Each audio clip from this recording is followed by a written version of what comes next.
you're all getting very used to by now. I know we are at Washington County. We were to be in Hood River, Cascade Locks to be precise, but it didn't work out with the situation that we're experiencing with the COVID event. And I know, Ryan, we're looking at that, and Mandy, sometime maybe in the fall when things get back to where they need to be. You all have a copy of the agenda. It's pretty straightforward. Hopefully we can finish it up maybe before 7:30. And for those of you in the Hood River, and I see a couple of you and names of a couple more, your commute shouldn't be too long tonight, so it ought to be pleasant for you. Introductions, Ryan, I keep picking on you, but maybe I should be picking on Mandy. Is there anybody new to this call that we may not typically know or see? We have a couple. They're raising their actual hands and could also probably indicate raising their hands. We have Noah Siegel sitting in for Chris Warner tonight from Portland Bureau of Transportation.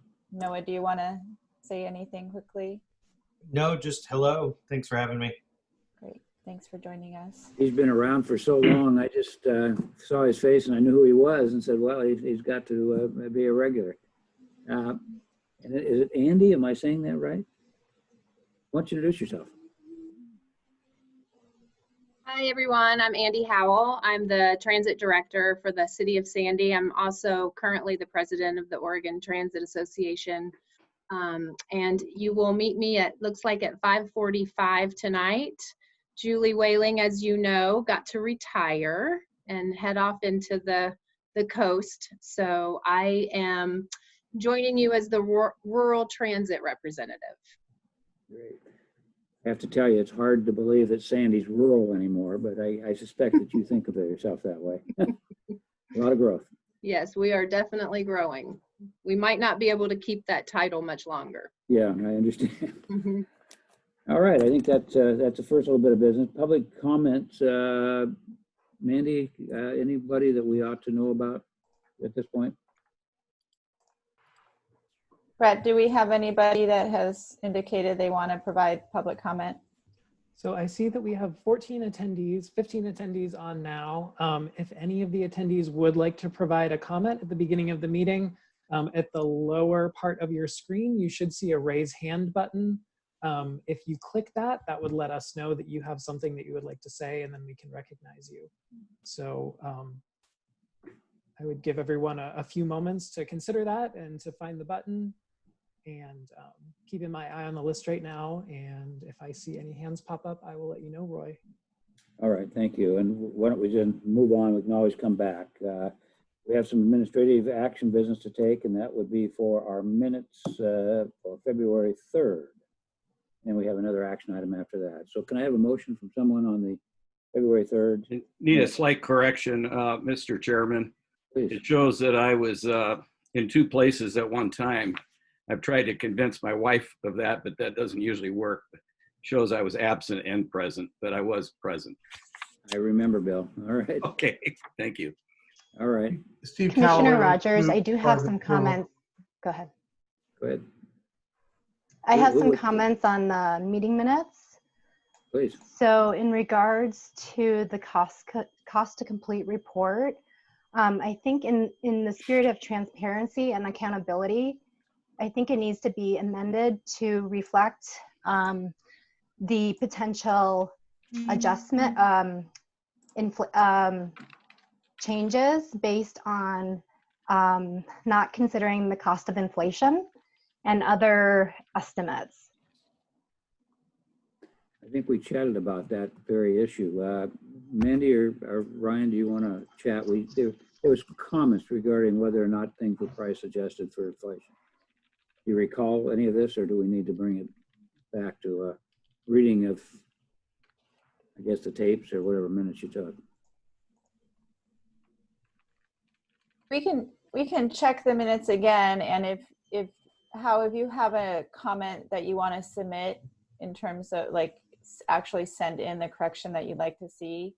I think it just says in general it was an update on the cost. And to me, that's not completely reflective of the presentation. which went into pretty great detail on the fact that the project is estimated to come in at, I believe, 215 to 295 million over the original estimates. And to me, I think that is significant enough that it should be reflected in the meeting minutes. So is your request just to be more specific about the cost differential? Yes. Sure.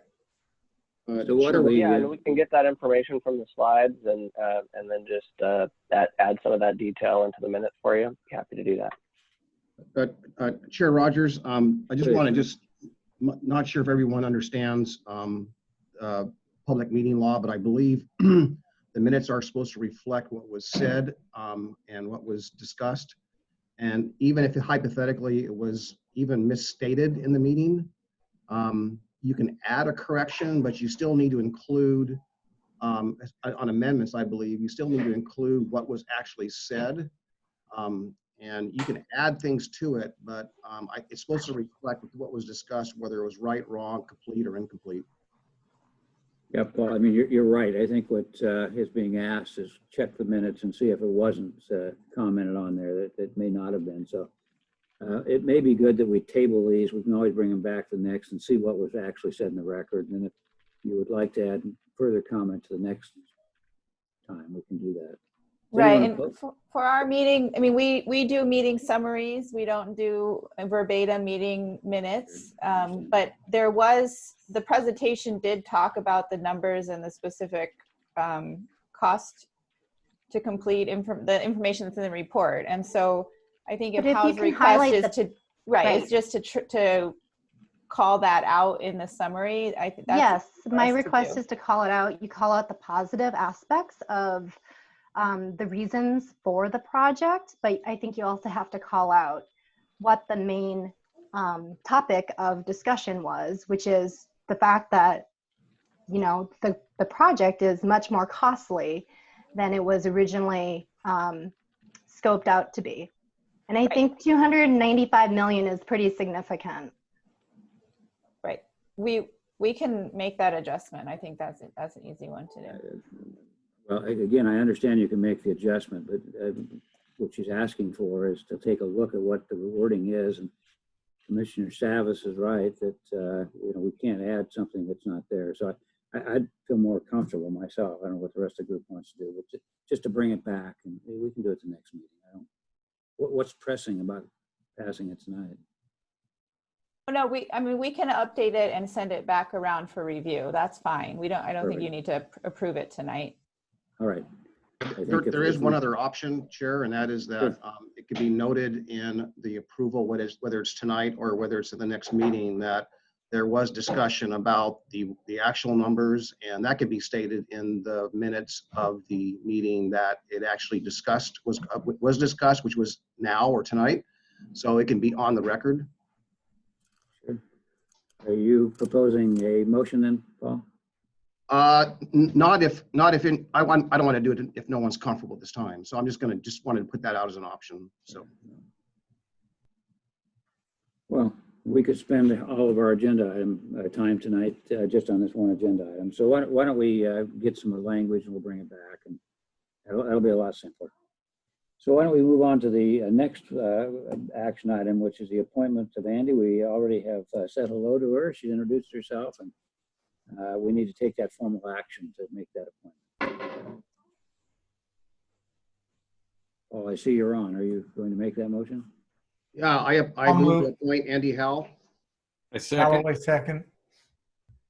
Good, thank you. We've got a couple of seconds, so it looks like you're not going to be a close vote here, which is good, Andy.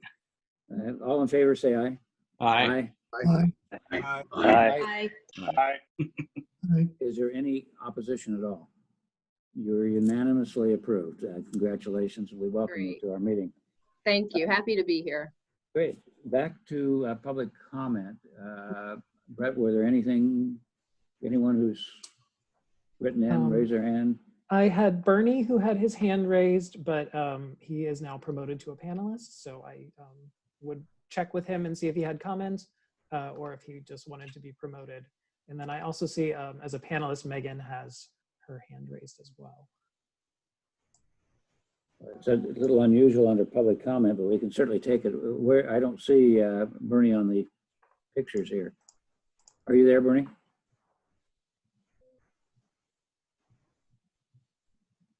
I think you're on mute, Bernie.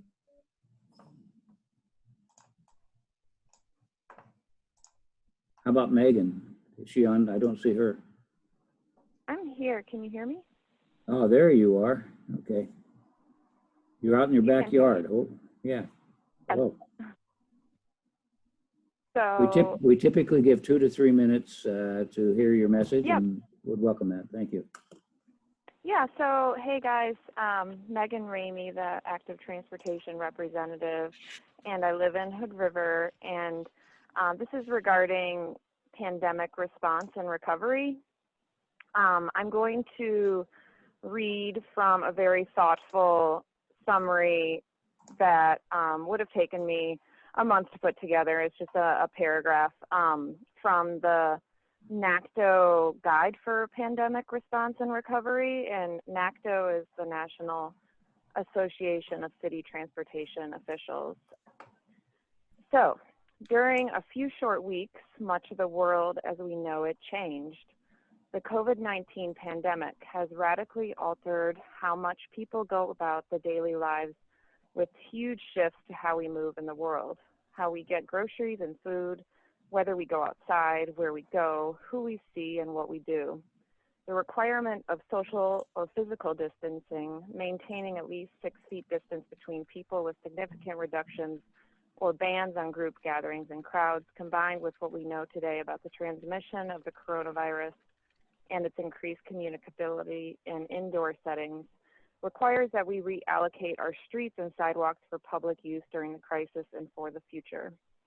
And I bring this up because I would love if ODOT would consider, I don't know what the mechanism is for this, but Hood River is now going into our tourism season, as most towns are across the state, and restaurants are looking to reopen. The OLCC has relaxed rules about alcohol serving in public spaces adjacent to restaurants.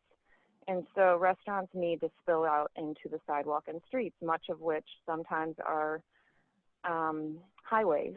Ashland, there was an article in Oregon Live of Ashland wanting to use Highway 99 to open their street up to restaurants. Hood River could easily do the same thing with 30 through on Oak Street. And we also don't currently have a way to safely walk and bike from the Heights to the essential businesses of the grocery stores. So future consideration and or immediate implementation. And thank you so much. Thank you for your testimony, and I'm sure either Ryan or Mandy, you can get back to her and discuss her requests and how you might facilitate that, if at all. Does that sound fair? Sure. Thank Sure. you. And thanks for that comment. Yes, we've seen some of the ideas that City of Portland has put out as well. They're looking at doing this with some of their city streets. And so I know other cities and towns across the state are looking to do that. Of course, you also have to get your goods from here to there, and the businesses all need to get their freight and their other things. And so it's going to be a balance of which streets can you do that and which streets can you not. I will tell you though, Hood River specifically, it's the first request I saw was about Hood River and specifically the streets there that are serving some of those businesses, and would ODOT be willing to even consider moving forward with something like that? And I know that request has been passed on to our technical services folks to start looking at, can we do that and how might we think about doing that? So yes, it is being considered. Yes, our permit folks are asking for guidance in how to approach that. But I saw that today. It's the first time I saw that request come in. So I think we're going to need some time to evaluate it, but I appreciate you bringing it up here and let you know that yes, we are in fact asking our folks to take a look at how that might work. We would need to do that in partnership with the city. So if we did decide to move forward with something like that, I don't think we could do that on our own. I do think that would need to be something that we would be talking with the communities about in terms of what is the best use for the highway in those areas, and is there an opportunity, particularly in places where we have parking along the side. I think that opens up some opportunities. I know a number of the facilities we have there in Hood River have some parking that could potentially be utilized as space instead of parking. So those are things and trade-offs that we're going to need to work through and consider. But yes, the short answer is yes, we are willing to consider it. I don't know an outcome yet in terms of, is that something we can do, or technical service is going to sign off, but yes, it's something we're exploring. Thank you, Ryan. Thank you, Megan, for your comment. And I would hope that you would also consult with the county in Hood River as well, because I suspect they might have a view. Okay, that completes our public comment portion. We'll now go into the federal funding update, and Trevor is going to Commissioner, please. Sorry to interrupt. We did have one more thing on under committee administration, which is under information. I just wanted to make the committee aware that I have received a request from Federal Highway Administrator Ditzler that he is now interested in participating in our meetings and would like to become an ex officio member. It is permitted in our bylaws, but I didn't want to kind of throw that out and have people surprised by that at this meeting in terms of trying to move forward with approving that. So I did want to just make everyone aware of it at this meeting, and I think we can take it up at our next meeting in terms of if that's something that we would like to pursue. So if anyone has any concerns about that they'd like to share, please reach out to Mandy or myself via email. But I think it's a great opportunity to have him on board, hearing what some concerns and opportunities are here in Region 1, and also ask for his assistance in moving some of those things forward. So I think it's a good opportunity. I just wanted to share that information with you, Chair, and the committee, and we can proceed with addressing that at our next meeting. Shall What we was just do his it? position? Yeah, why don't we just do it now, Ryan? Sorry, when we had our pre-briefing here about 2 weeks ago, we talked about that. That would be someone from the Federal Highway Administration in that role. It would be silly not to include them. They're the ex officio, they're not voting, so we're not diluting anyone's votes, but it would be important, I think, to have that person represented. Is there anyone who would say that we shouldn't include them in our discussions, and why? What was his position, Ryan, with the actual position? He's the division administrator here for Oregon, so he's the top federal highway official in the state. He's the person, as we work through any issues we have with federal highways, he runs the local Oregon office here. Oh, well, important position. Ryan, this is JVP. Am I remembering incorrectly, or wasn't he a part of these previously, like on the act previously?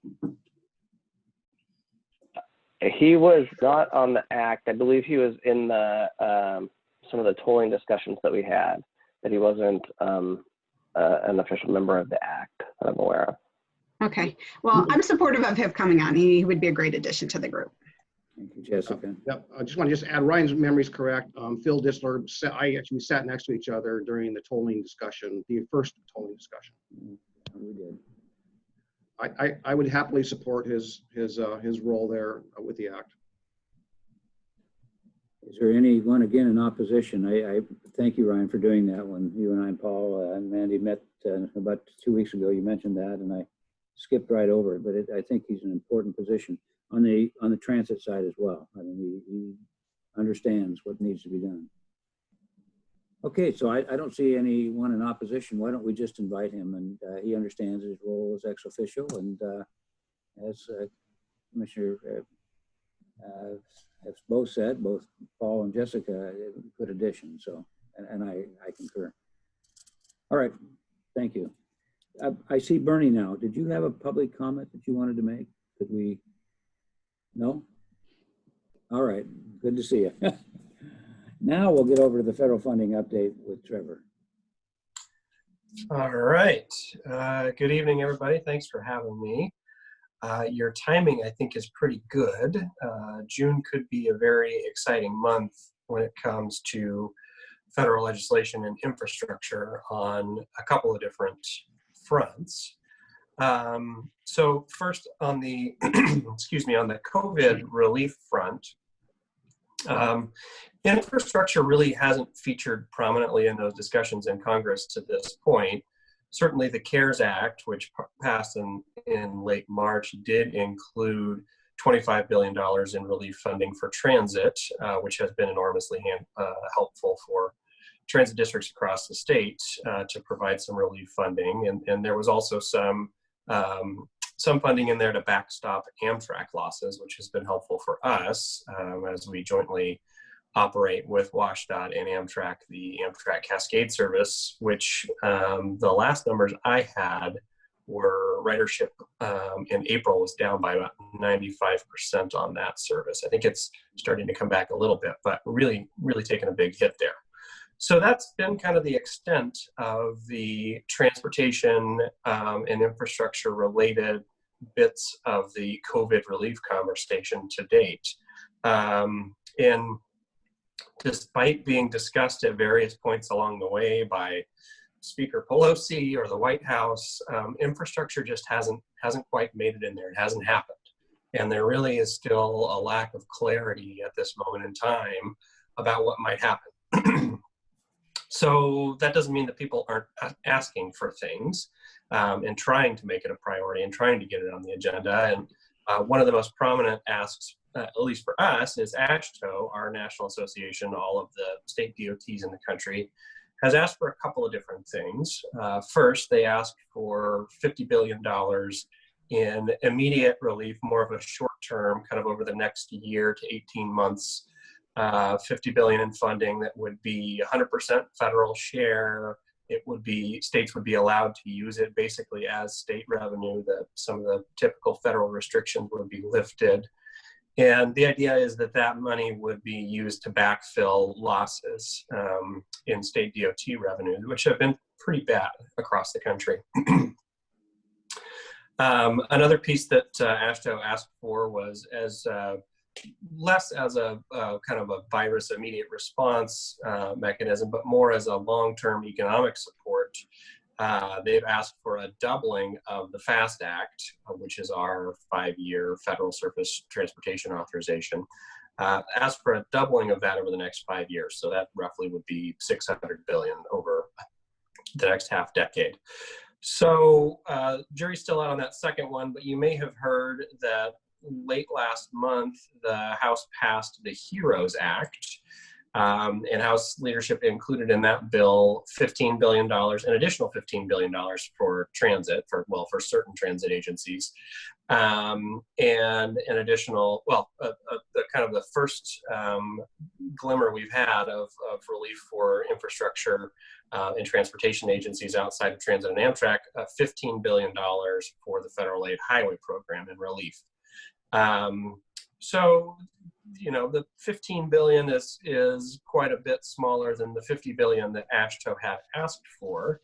But I think that the policy was done right, and that they did hit the 100% federal share piece, and the treated as state revenue. So it would be really highly flexible dollars.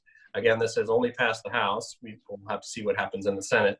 But the way that 15 billion works, if you feed it through the formulas, it's about $186.6 million that would come to Oregon. 39, just shy of 40 million of that would be sub-allocated to Metro in the Portland area, about 6.5 million to the Eugene MPO, and a little over 6 million to the Salem MPO, which would leave about 133 million for ODOT to figure out how to invest in the rest of the state. So, and that actually, and I think a lot of AASHTO members were disappointed that the 15 wasn't closer to the 50 that they had requested.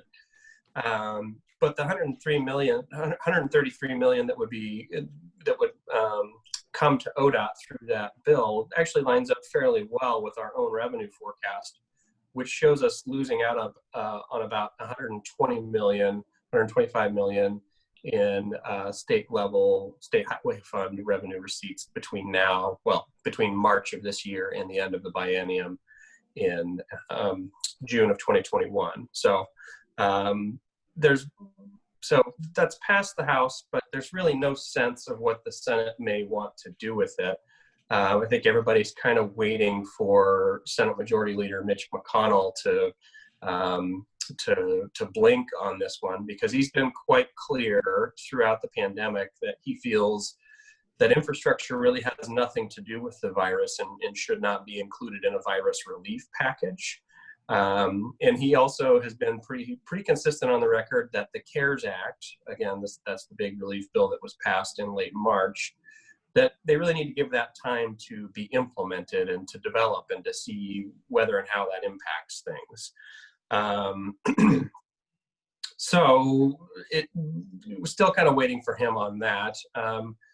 Some of his members, though, are starting to become a little bit more vocal about acting on infrastructure, and that needs to be done now.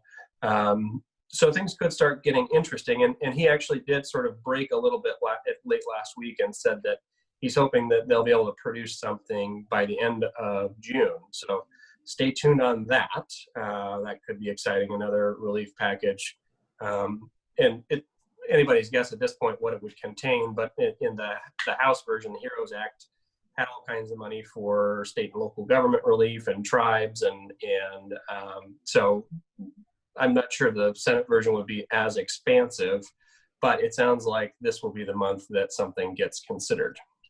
The other exciting thing that's happening is we are getting close to the end of the FAST Act. Again, as I said, that's the 5-year authorization for the Federal Aid Highway Program. So that expires this year on September 30th. And so last summer, the Senate Environment and Public Works Committee put out their own reauthorization bill. And we've sort of been waiting around for the House to answer. And it sounds like DeFazio, Chairman Peter DeFazio, the House Transportation and Infrastructure Committee, is set to release his reauthorization bill really any day now. I've heard that there may be a markup here in a couple of weeks. So that could be a pretty exciting thing that may happen here in the conversation. I should also note for the record, I forgot to say at the beginning of my remarks, my name is Trevor Sleeman, and I am the, among other things, Federal Affairs Advisor at ODOT. So my role is to keep track of all things federal funding and policy related, and so that's why I'm here talking about this tonight. So anyway, back to the DeFazio reauthorization. That, as I said, that could be coming any day now. So we've got a few different scenarios that could play out this month in terms of virus pandemic relief legislation. There, number one, there could be some sort of short-term backfill relief funding, like the HEROES Act. There could be, again, if Chairman DeFazio releases his reauthorization bill, perhaps that's a standard 5-year highway bill. Maybe there's, maybe instead there's some relief provisions in that bill as well. There's not really anybody at this point talking about the last transportation stimulus round we had with the Recovery Act in 2009, but throw that on there as a possibility. And there's also a possibility they do nothing at all. So it's really kind of a difficult situation, to try and predict what's going to happen. And each of those outcomes requires a pretty different response from us. So at this point, as uncomfortable as it is, we're really still kind of taking a wait and see approach to get a little bit more information, because at this point we just don't have enough. And at this point, I don't think there's anything necessarily, any steps that the Act needs to take in particular, other than to continue trying to stay informed over the course of the next few weeks. And I'm more than happy to come back if that's helpful. And of course, I expect that if something big does happen, we'll all get some more specific direction from the OTC on how to proceed. But yes, for now, I'd say the bottom line is there are several different outcomes that we could arrive at here over the next few weeks from where we stand today. And I don't have a great deal of certainty in any single one of them. So let the uncertainty continue. And that's really all I had tonight for my update. I don't know if you guys want to do questions or what, but that's all from me. Thank you, Trevor. Brett, is there any raised hands? Yes, Bernie Bottomley was first up with a hand raise. Okay, great. Oh, Bernie, you're on mute, Bernie. Yeah, Bernie, we're not hearing you.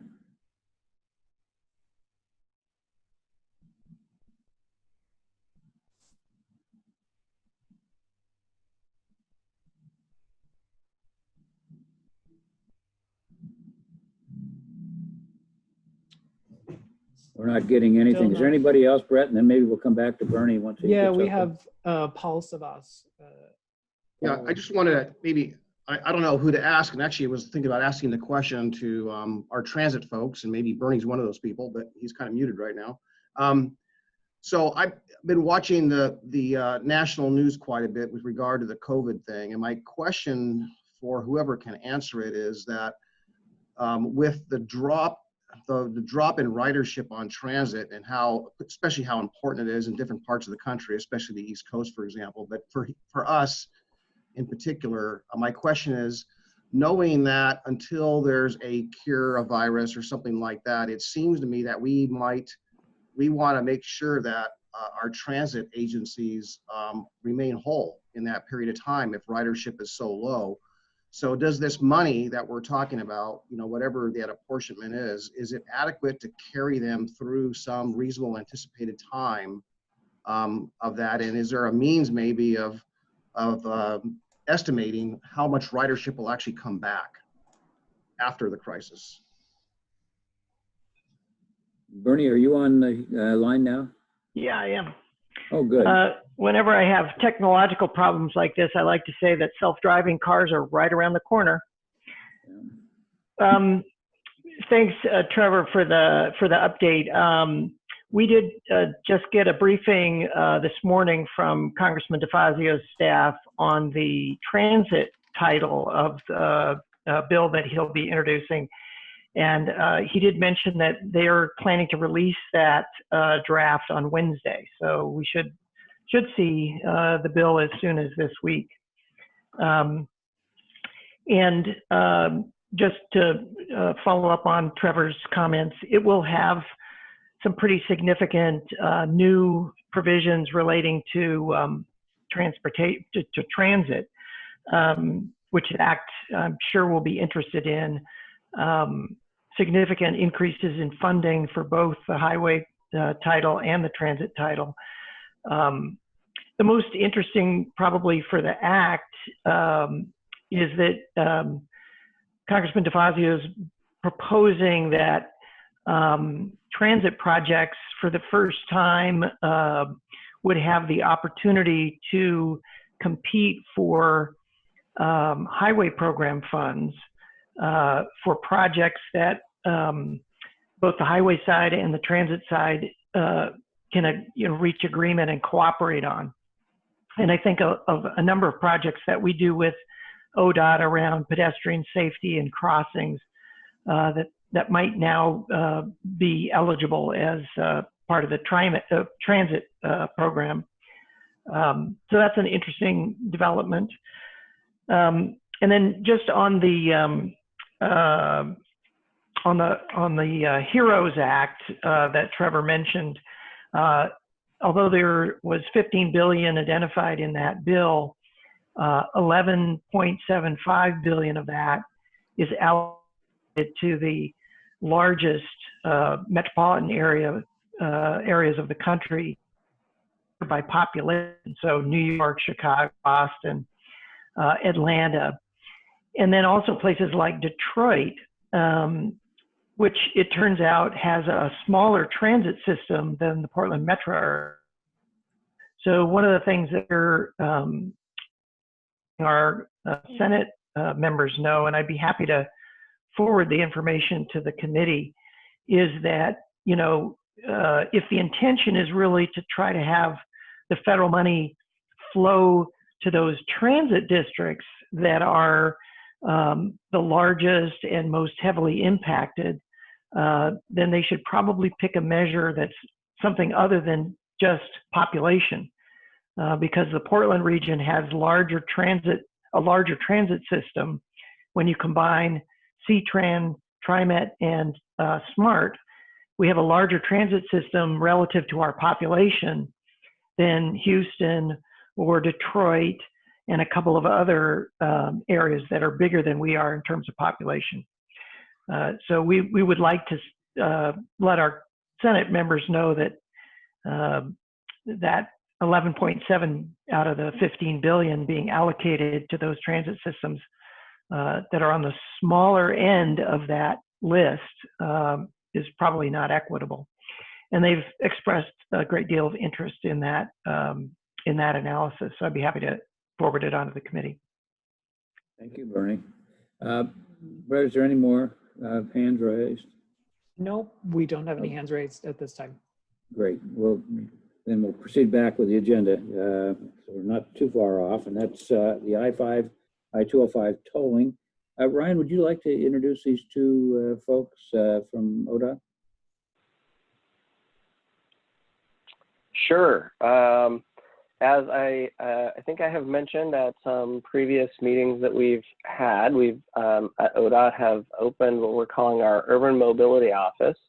And I should have mentioned this earlier. So we have Brendan Finn, who's joined us. Many of you know Brendan. He has also sat on our tolling advisory committee representing the city of Portland at the time. He brings that expertise and knowledge from that job, as well as his time as the governor's transportation policy advisor to ODOT. And they are focusing on some of our major projects around the region, including Rose Corner, the I-205 project, and tolling. And should Interstate Bridge also be part of that conversation. So there's a lot going on in that office. Brendan walked into that with like one staff person at the time, or two maybe, and they're now slowly building up their capacity to work on that. And it's been a real pleasure for me to welcome them on board. It's nice to have some additional staff who really are focused on some of these major projects that deserve a lot of time and attention. That frankly, in running the rest of the region, maybe I didn't have quite as much to do, as much time as I would have liked to do on those projects. So it's great to have Brendan on board. And maybe I'll let him say a few words about himself here in a second. But first, I'd also like to mention that we have Lucinda Broussard. She is our ODOT tolling program manager. She works for Brendan in the Office of Urban Mobility. She has really grabbed what all of us worked on in that tolling analysis that we did early on, and is now really trying to figure out how to move that forward, how to work our way through both the NEPA process, the community engagement process, and build a back office for tolling. And it's really great to have someone with her experience from tolling programs in several states here at ODOT, and she's really hit the ground running. And so, Brendan, why don't I turn over to you just to say a couple words, and then we can have Lucinda introduce herself and get into the tolling program information. Well, thanks, Brian. Obviously, really appreciate the partnership that we've created. So today is June 1st. I'm actually 3 months on the job today. Quite an interesting time to start and stand up a new program and office at an agency. So, Mr. Chair, members of the ACT, thank you for having me here tonight. Again, Brendan Finn. I'm the director of the Urban Mobility Office. Lots of familiar faces on the screen. Glad to see them, obviously. And even on this issue that we're going to talk about tonight, I've interacted with many of you in various capacities on it. On behalf of the chair, Van Brocklin, and the other members of the OTC, who I'm in just about constant communication with regarding tolling and the other programs that Ryan mentioned in our portfolio. Obviously, they want to extend their appreciation for your advisement to them, to the agency on this incredibly important program we're embarking on. And again, appreciate the support and the advice and feedback that we'll get from the group. So with that, I want to be pretty brief. I'll turn it over to Lucinda. She can introduce herself and dive into a little bit more of the details. And then obviously we're here to get your input. I know many of you are almost scholars on this subject matter, the time and energy and thought that you've put into it, and also kind of how we deal with some of the consequences of it and how we implement this program the right way here in the region. So with that, Lucinda, I'm gonna turn it over and put it into your very capable hands. And I'll just say we're very blessed to have Lucinda, who's got a amazing background across the country in tolling programs, and I'm tickled that we have her here and her expertise to help lead us through that effort. So Lucinda, I'll send it over to you. Thank you, Brendan. Again, I'm Lucinda Broussard. I'm Toll Program Director. We kind of did some title changing. Tonight I think we're gonna do a complete presentation of what's going on in the project. You're gonna hear about NEPA. You're gonna hear about from our modelers also. So you're gonna get kind of I'd call it like the 20,000 foot view with a lot more detail. So we're gonna we should be starting our presentation. Thank you. Thank you. Except I lost my feed. Just a quick check that folks can see the presentation. Give a nod if you would. Fantastic. Yeah. Thank you. Next slide, please. So as I said, we're going to go kind of the 20,000 foot with a lot more detail. We have a little bit of time to do that. So I kind of want to make sure that we give some credence, I'll make sure I'm quick so that way you can hear more about the project in detail. Next slide, please. Next one. There we go. So I think a lot of you have probably seen this slide before because we've kind of done this slideshow a few times. There's some changes here, but basically we're trying to show how information funnels up to the Transportation Commission. My right, your left, you'll see that at the far on the second row is where you are and how you feed into the Transportation Commission and how important it is to have your input to them. The other places on here I'll talk about as we go through, they're within this presentation. You want to go to the next slide? Thank you. So we're talking about how we get input to the Transportation Commission and how the Region 1 Act does that and what things we're going to be asking you to comment on. So we're about to start the NEPA process this summer. It will have like mini stops where we'll be stopping and saying, here's our goals and objectives. Please review those and give us comments. So we're going out to the public, but we're also coming to you as a committee to ask you to actually give us some decisions on some of these or give us your opinions and comments. There's something called, that second bullet down, it's called an equity framework.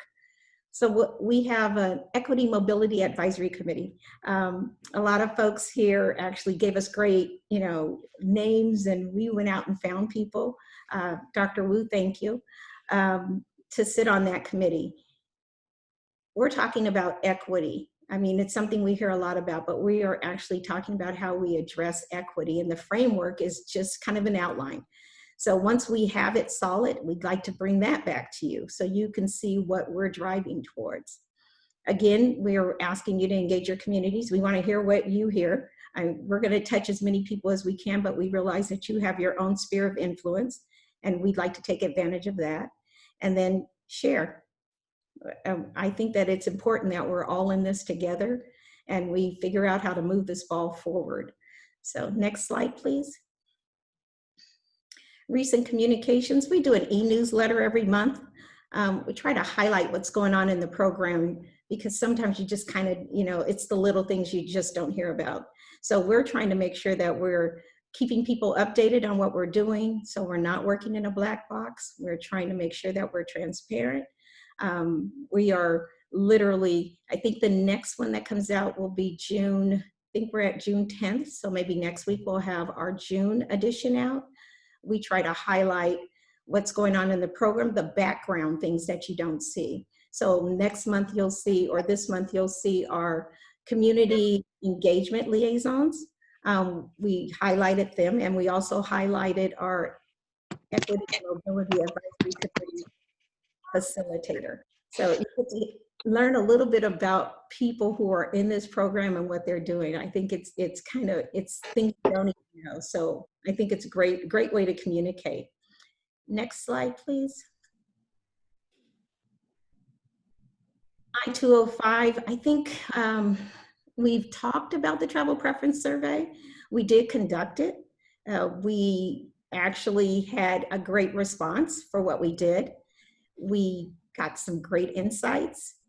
We closed the survey because it was really more about COVID than it was about normal traffic patterns. We're hoping to do the survey again this fall. The 1,361 responses received, I mean, we did a great job on just social media, word of mouth, making sure that we let communities know so they could reach out to their communities or their people. So it was actually how we got the word out worked. That's something we'll be doing again. We also had 37,000 postcards that we never mailed because we realized that we were then in COVID. So I think when we start this fall, we're hoping to start again this fall. When we start this fall, that data will be used for NEPA. So next slide, please. I talked a little bit already about the Equity and Mobility Advisory Committee. 15 members, including Vice Chair Simpson and Phil Ditzler, FHWA. He's also sitting there. It's there to help us, once we get that framework, with giving us things that we can do. I mean, when you say equity and tolling, what does that mean? That's something that they'll be giving us the definition for, and then how to apply that. They're also, considering different opportunities. So they'll look at transit. They'll also look at our policies. Are our policies equitable?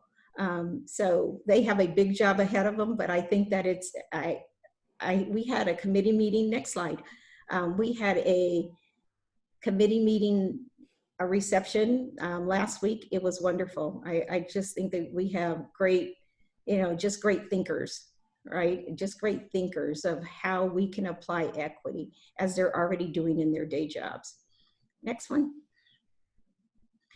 Here's what we've done so far, where we've been.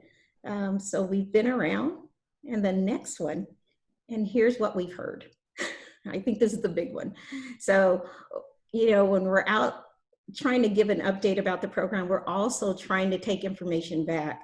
And it's not just to take it back, but how do we process that? So we've had a lot of questions about how's it going to work? Are we going to have to stop at toll booths?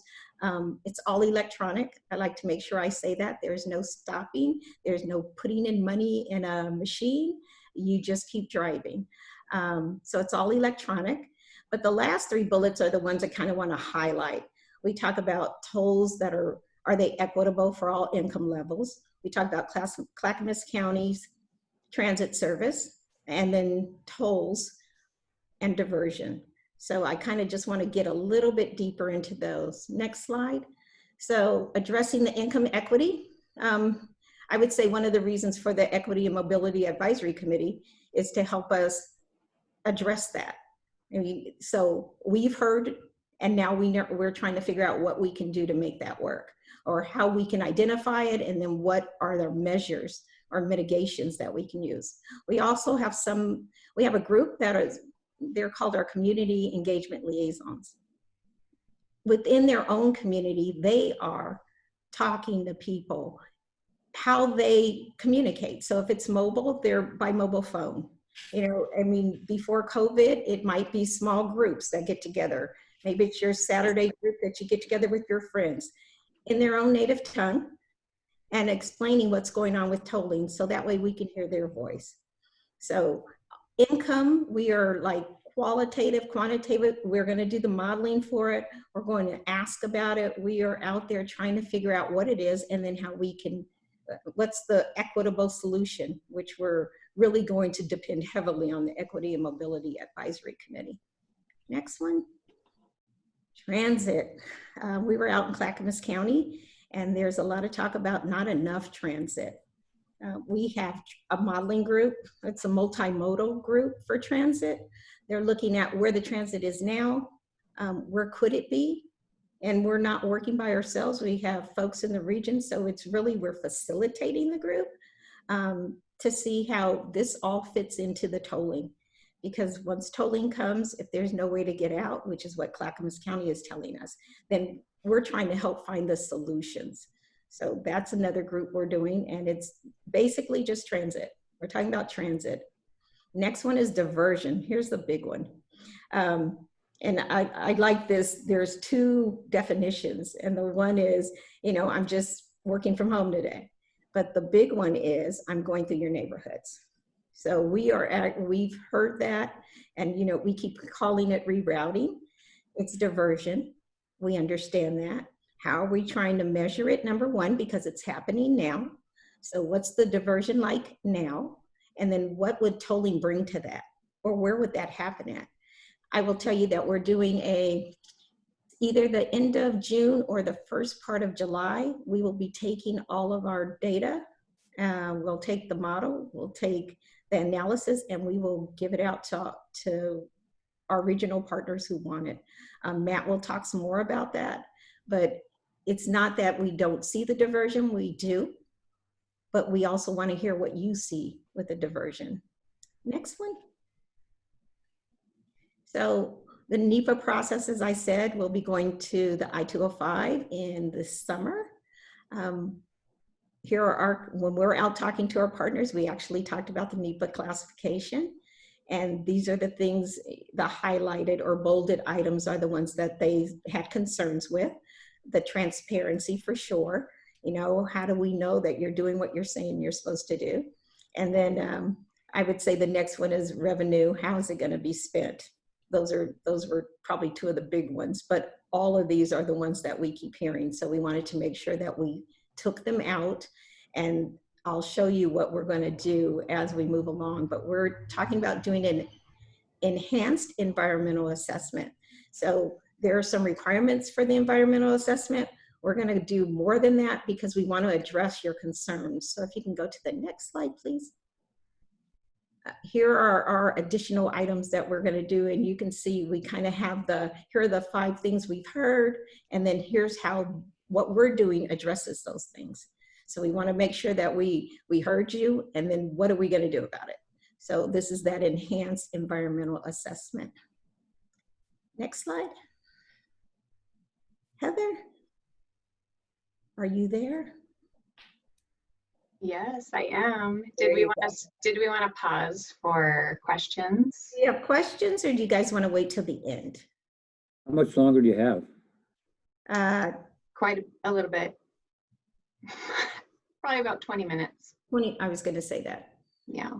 Shall we take questions then? Are there, I see Heather's light. Nope. Okay. I have one hand up from Pia. Okay, please. You said Pia, right? Yes. Pia, are you there?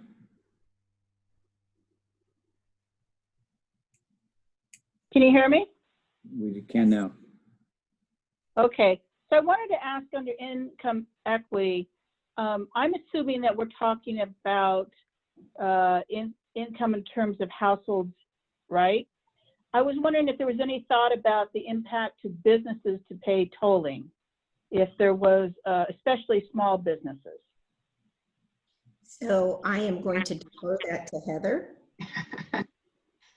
Yes, so as part of the NEPA process, we will be evaluating potential impacts to businesses of implementing a toll on 205.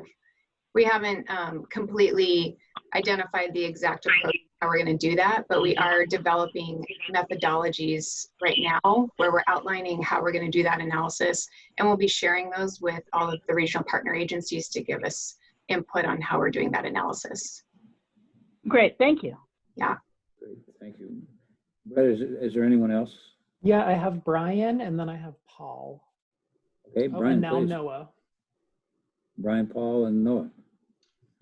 Thank you. My question was about the surveying that was done. You said that we had 1,300 or so responses received. How wide was the survey, like in terms of what was the potential responders that we could have had from that? And so what's the statistical significance here of that response, that main response? It seems light, and is that why we're going back out in the fall? We're going back out because it was COVID. So the traffic patterns were totally different than they normally are. So we're going back out in the fall because COVID, technically most of the survey was done during COVID. We had a month of COVID and about 10 days without it.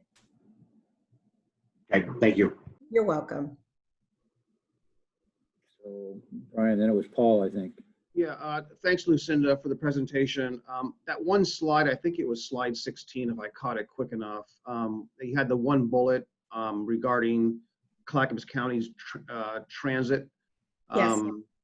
So I just wondering if the wording in the future might, so I think that's TriMet territory, and it may be read for others. I certainly know what it is, but the reader might think that maybe it's the county's, the transit provider, in that way that one bullet was worded. Can we roll back to slide 16, please?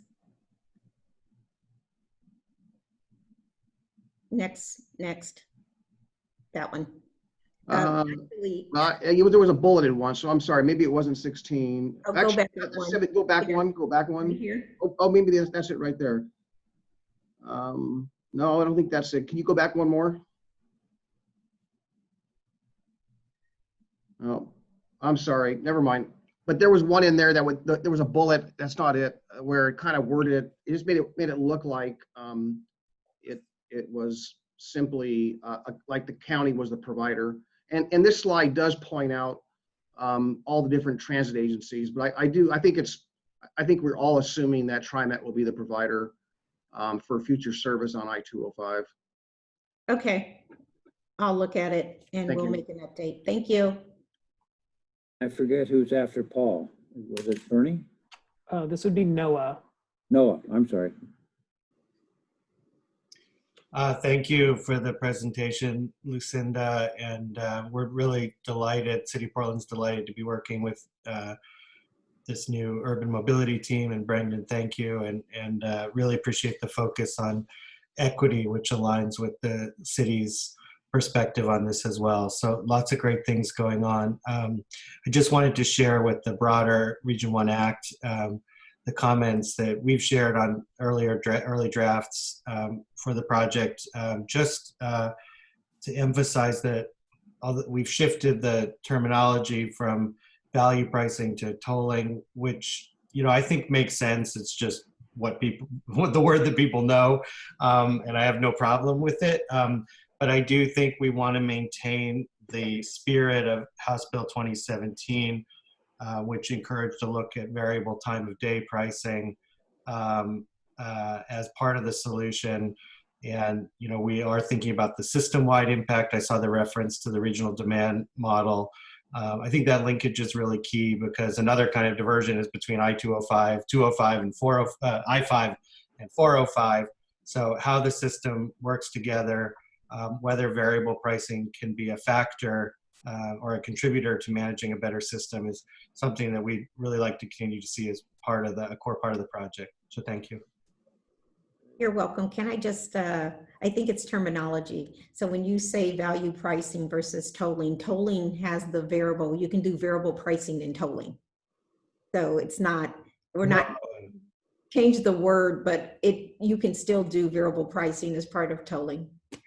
Yeah, no, thank you. And I know we can do it. I think we just would like to pursue doing it. So that's that's the distinction. That is our pursuit. know if I can just chime in real quick too, we did give a presentation, although fairly brief, to the OTC just last week. And you can hear in there how they talk about the system-wide approach and how tolling, congestion pricing, value pricing is a kind of key component to how we address the system as a whole. So I think your comments are very much shared by the OTC as well. So appreciate that. Thanks. Are there any more, or can we allow Lucinda to keep on going? I guess it's back to you then for the rest of your presentation. Okay, I'm going to pass the baton over to Heather Wills. Roy, I did have Hal and I have Andy in the queue. I leave it up to the speakers whether they want to take those now or have them at the end. Why don't we take a couple? Do you want to take a couple of them now, or you want to get through your presentation? I'd like to get through the presentation, so if we can just hold those two. All right, thank you. Thank you. Hi, well, good evening. This is Heather Wills, and I'm the project manager for the consultant team. Can you all hear me? Just making sure. Yes. Okay. I think most of you have seen this schedule before that kind of overlays the I-205 and I-5 project, as well as the I-205 widening project. As Lucinda said, we're moving into the environmental assessment process for the I-205 toll project, and just recognizing that for the I-205 widening, that design is funded, but construction is not. For I-5, which I'll get into a little bit more detail about later, we are moving into some more alternatives refinement and looking toward moving into the formal NEPA process later in 2021, early 2022. And of course, the equity overlay for both projects is along the entire timeline. Next slide. So as Lucinda mentioned, there are several points that we will be engaging with the Region 1 Act, as well as the other policy groups, the public, the EMAC, and to really focus on the yellow diamonds, which are those significant NEPA milestones. So starting out, early this year with the purpose and need and project alternatives. So getting feedback and having comment periods on those two things. And then about a year later, we're going to be talking about the preferred alternative, and there'll be public engagement and comment associated with that, moving into the draft environmental assessment. So we are going to go out before we publish the preferred alternative and have a conversation before it's published in the draft EA. And then finally, about a year later, a little under, would be the final environmental assessment and decision document. And so overall, it's about a 2-year timeline. As Lucinda said, we're talking about kicking it off on about July 13th. Next slide, please. So here's just a slide about some of the terminology that we use and we'll be using over the next couple of years. So the purpose and need, which is really the transportation problem that we're trying to solve. So why are we doing the project? And that is developed for both the I-205 and I-5 toll projects. Goals and objectives are those things that we'd like to achieve beyond the purpose and need. So what are things that are really not necessarily specifically transportation oriented, but are things that are maybe some transportation, but the other things that we want to make sure that the project achieves besides just solving that transportation problem. For the evaluation criteria, these are how we evaluate alternatives and how well they're meeting the goals and objectives. And the performance measures are the measurable ways of doing that.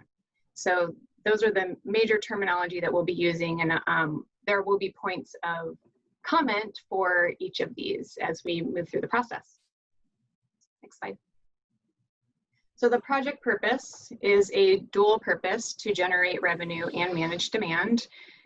There's a sweet spot that does both, and Matt's going to get into a little bit more detail about the toll rate graphic, but just as a reminder, we are not setting toll rates in this process, but we are definitely using assumptions around toll rates as we do the modeling and evaluate the alternatives for the I-205 project. Next slide. So the project need is, really based on current congestion levels, with expected growth in the region, and then the impact that congestion has on freight movement. And additionally, there is the need for funding projects. So this includes the widening and widening project on I-205 and the seismic improvement of the Abernethy Bridge. So there's that project that needs funding, as well as other projects. As we all know, it's not keeping pace with the need. Next slide. So the goals and objectives, these were developed from the value pricing feasibility analysis. They were developed from the comments and the engagement, as well as from the policy advisory committee. So that's where we started from. And then we began engaging with the partner agencies, boards, councils, staff, and we also had public comments that helped feed into the goals and objectives that we developed. And as we use these to compare the alternatives, there's two types. There's the quantitative, which is really from the regional travel demand model and the other models that get more detailed. And then there's the more qualitative measures. So those are things like the community impacts on communities, where you use the travel demand model results, but how it impacts that community is a little bit more subjective. And so we have subject matter experts, as well as taking input from partner agencies and the public to help evaluate the qualitative differences between the alternatives. So what we've heard as we've been out talking to the regional partner agencies on the goals and objectives is that we need to incorporate travel demand management, apply an equity and climate lens, call out safety explicitly, identify the nexus between revenue raised and the projects to be funded. That's something, as Lucinda said, that we hear over and over. And then again, we hear a lot about interoperability, making sure that, looking to ensure that, maybe the transit pass system is interoperable with tolling, and at least when you cross a state line, you're able to just use your same tolling pass to go across state lines. Next slide. So the highlighted goals and objectives are what were added through our conversations with partner agencies and the public and presentations that we've given, and everything in black was what we started with. So just some specific ones that we added were the travel demand management, supporting regional economic growth, the interoperability, safe travel. So looking at not just safety on the I-205 corridor, but safety in potential rerouting and how that might impact some of the bicycle and pedestrian routes that people take. So it's a broad look at safety as we're looking at the project. Next slide. So the next steps in the 205 toll project would be to revise the purpose and need based on preliminary stakeholder comments. So once after this meeting, we will actually develop a full text of the purpose and need, which is what will be shared publicly, and we'll invite comment on that. We'll begin the environmental assessment with a 45-day comment period on the purpose and need and the alternatives. Unfortunately, because of COVID, we'll have to do online open houses and do everything online, as opposed to what we would normally do, which is an in-person open house. Continue stakeholder one-on-one meetings, continue to visit all of these policy advisory committees. And then in the fall, we would incorporate the comments we heard over that 45-day comment period on the purpose and need, and then start moving into more defined, more focused analysis on the alternatives that we carry into the environmental assessment. Next slide. So the I-5 toll project, we're starting a process that's called the planning and environmental linkages.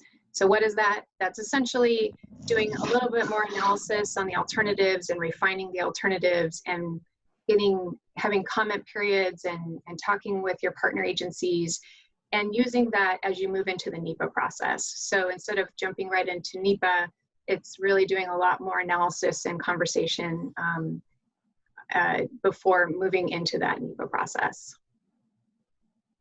Next slide.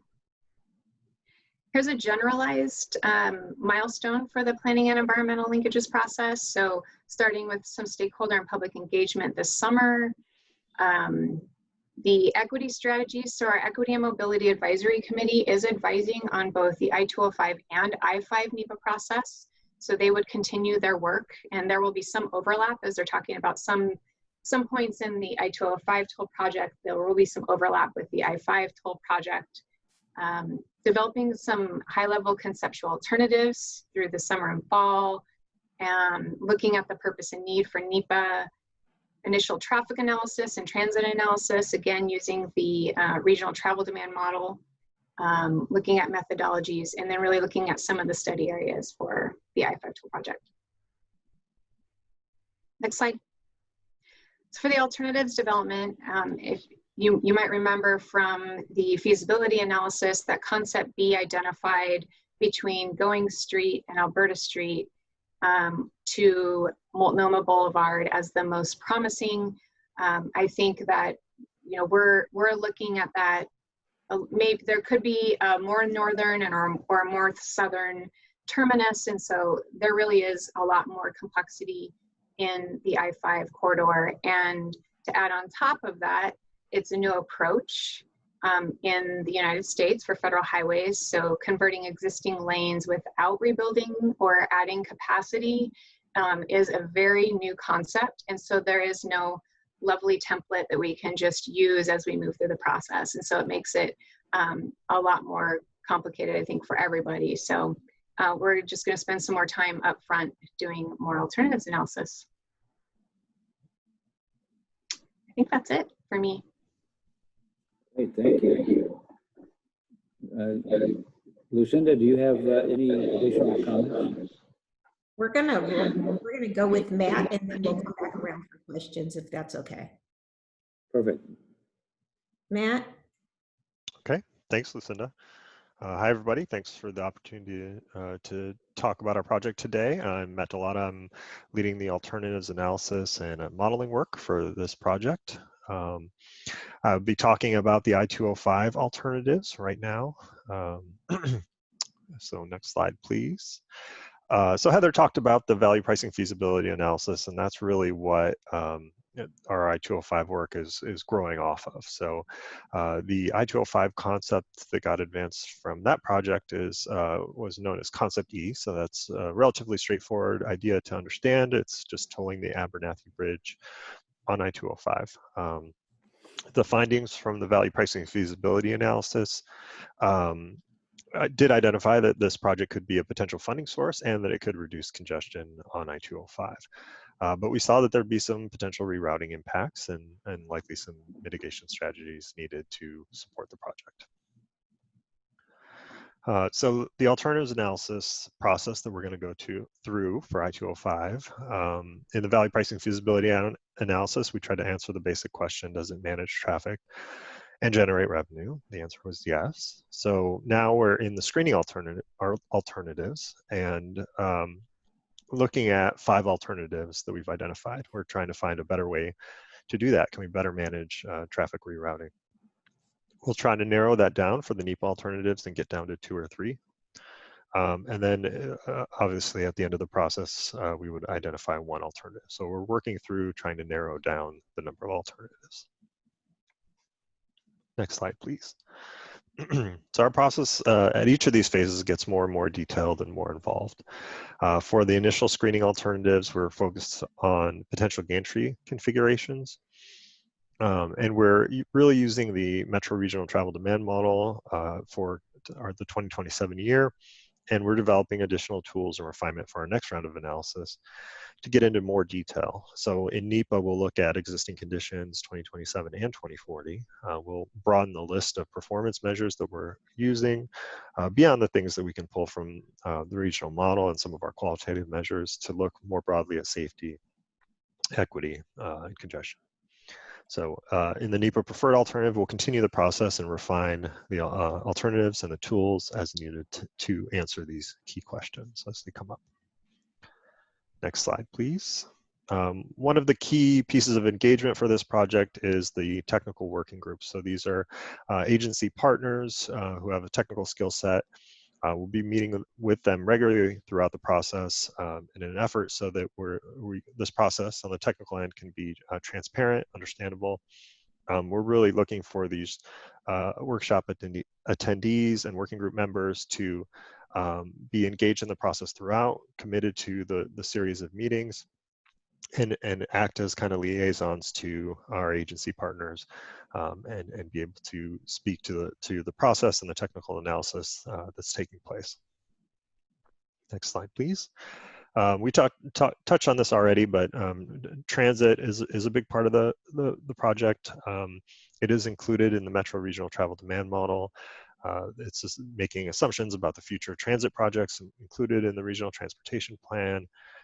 It's considering the sensitivity. Lucinda touched on the different kinds of diversion that can take place. So one of them is a shift from motor vehicle travel to transit.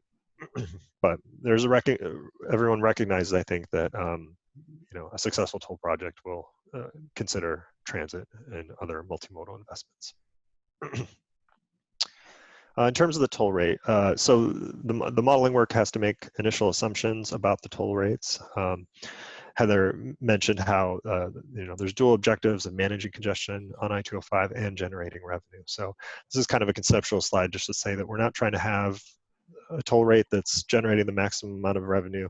We're not trying to have a toll rate that's maximizing the throughput on the corridor. We're trying to get somewhere in between and really achieve both of these objectives. Next slide. Rerouting is a consistent concern, consistent question. As we go through this process, we'll be able to speak to rerouting in more detail. In the value pricing feasibility analysis, we identified key roadways and corridors that could be impacted. In the screening alternatives, we're going to go identify the scale of impacts at key locations during peak, off-peak, and daily hours. As Lucinda said, we're going to be sharing the data with the agency partners, the modeling data, so that everything's transparent and clear. In the NEPA analysis is really where we get into the details and identify impacts at specific locations, study intersections that could be impacted, and whether they're able to meet the mobility standards. Next slide, please. So I'm going to talk through the 5 screening alternatives that we've identified. As I said, all of these build off of concept E from the value pricing feasibility analysis. All of them essentially assume the same or very similar toll rate schedule, variable tolls as they go over the course of the day. We're going to attempt to see how those observed rerouting patterns change with these different toll configurations. We're focused on segments where tolls could be assessed and potential gantry locations. All of the tolls are applied between the Stafford Road interchange and 213, which aligns with the widening project on I-205. All of these assume all lanes are tolled and the widening of the I-205 project is happening.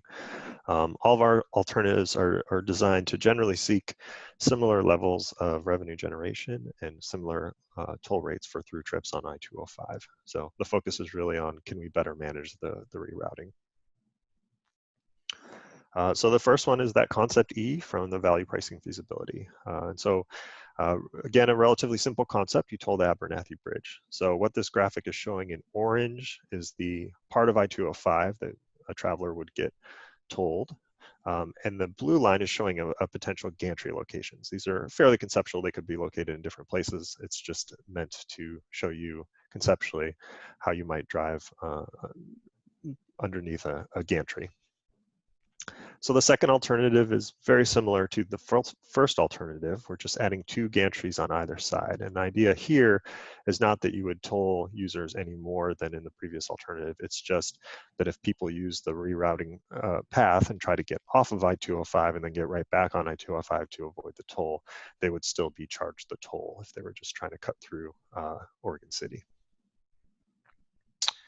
The third option is similar, but it actually splits the toll between 2 different locations. So there'd be a toll between the Stafford Road and 10th Street interchange west of West Lynn, and there would still be the toll on the Abernathy Bridge. The idea here is to kind of split the toll between these 2 different locations and limit the potential for rerouting to occur in Oregon City.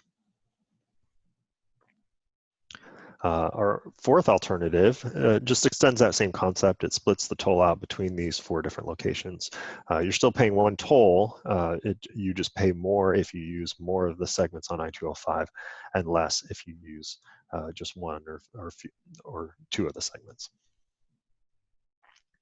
Finally, our 5th alternative is a zone-based tolling system. So essentially anywhere within this orange area between Stafford Road and 213, you enter here, you would pay the toll. And so the blue lines here are located at the entry point. So they would be on the main line, on the south and north entry points, and then on each on-ramp along the way.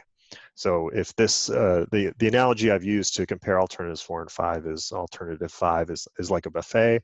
You pay regardless, you pay the same amount regardless of how much you use, whereas alternative 4 is like a la carte. You pay as you go, depending on how much you use. Next slide, please. So Heather kind of showed this pyramid before. You know, we're really looking for, we continue to look for input on the evaluation criteria. We've developed some for the screening alternatives, and we're looking for your input and through our technical working groups and other regional groups and our Equity and Mobility Advisory Committee to continue to develop the list of evaluation criteria and performance measures we'll be using to evaluate these toll projects going forward. This is a potential list of evaluation criteria and performance measures we've identified. We'll be sending out some information to you all about our evaluation criteria and performance measures, and looking to hear from you what you think is important for us to be considering in this project.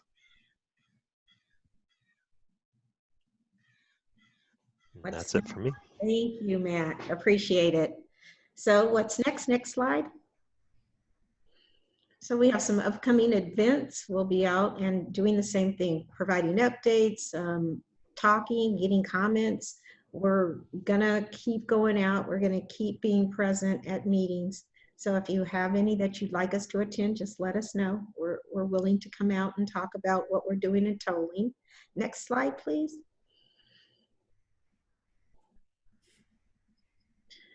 Again, I think we've all hit it now. I think Matt talked about it a little. I know Heather talked about it. You know, here are points where we're looking for you to give us some feedback, and here are the opportunities where those show up at. Heather gave the slide where they were the yellow diamonds, and this is the same information. We just put it in words versus giving you the graphic. Next one. Question and answers, and at the end of the question and answers, I'd like to know, would you all take a picture for us? We're trying to have like pictures taken as we go along of all of our meetings, so we'd appreciate that if that could happen. So I'm opening up for questions first. So. Okay, Brett, can you see who? All I'm seeing on the screen is obviously the presentation. Can you get back to? So gallery view. Can you get the participants back up on the screen? I do, yeah. There's a button down at the bottom that you should be able to click to open up a pop-up. Okay. But in the queue we have Hal, and then Andy and Craig. Okay. Where is the question button?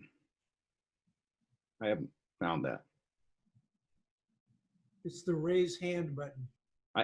I guess I don't have that. You have to click on participants first. And then at the very bottom is a button to raise your hand or lower your hand. Got it. Thank you. Sorry. For some people, it may show up as 3 dots. And if you click that, you should have raise your hand pop up there. But.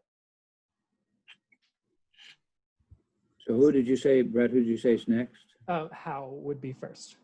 Okay. Okay. Thanks, Lucinda, and the rest of the crew for giving us an update on the I-5 and I-25 toll projects.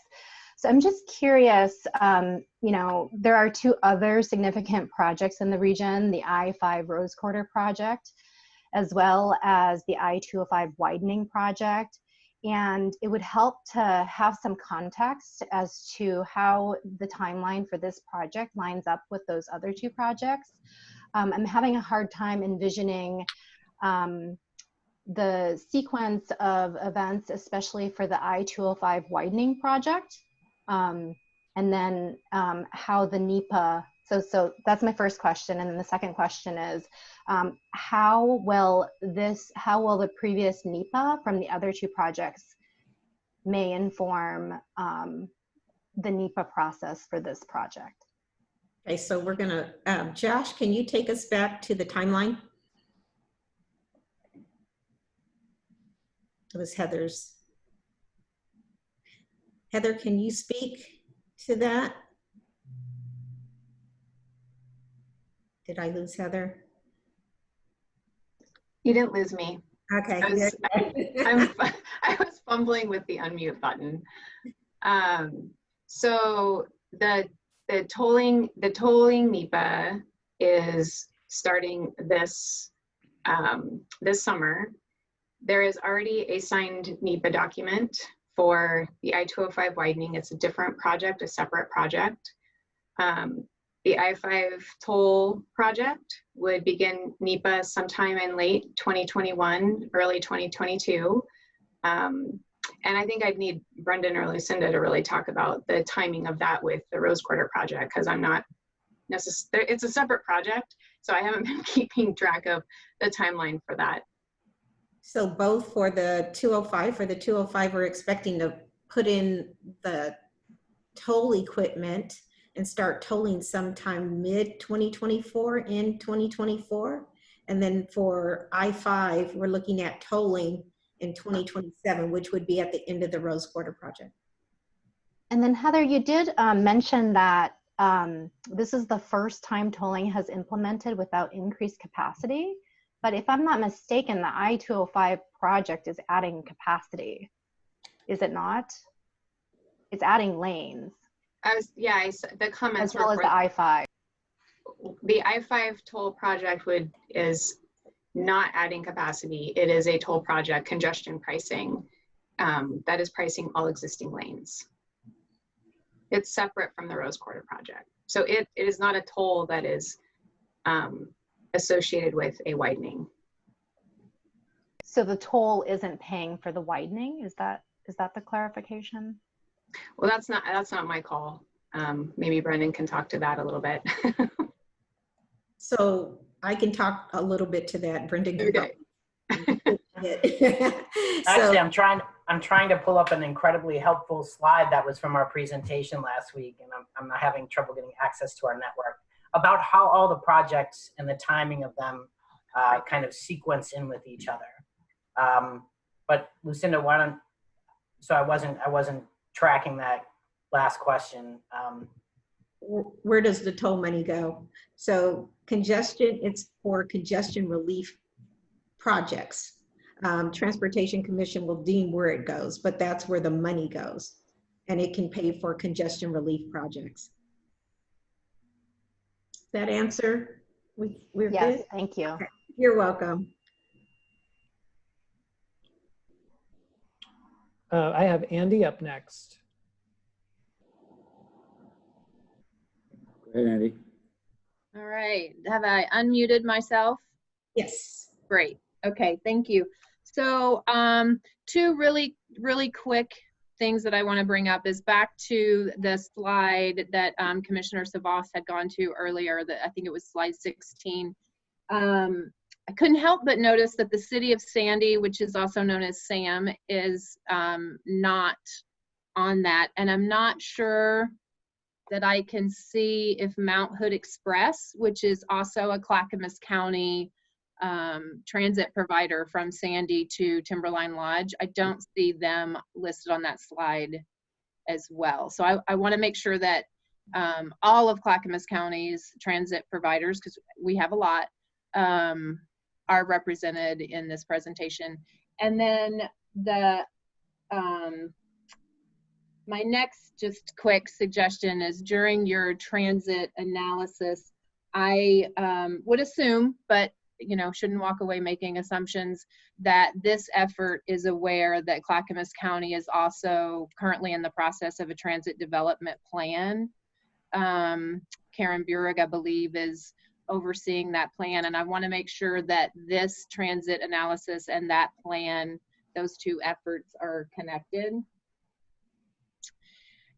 And then finally, I evidently am not fast enough with raising my hand for this group. So if you don't mind, I'm just going to take us back to Commissioner Savas's question earlier about transit and to the transit providers, because I will kick myself if I leave here without saying, when you asked about the funding and ridership, that yes, as we talk about not having enough transit, and especially in rural areas where we tend to use smaller vehicles than say TriMet and larger services, as I'm sure you're aware, we're at about 30% of ridership right now, and that is somewhat, we're able to handle that because with social distancing, we can only put so many people on a bus right now anyway.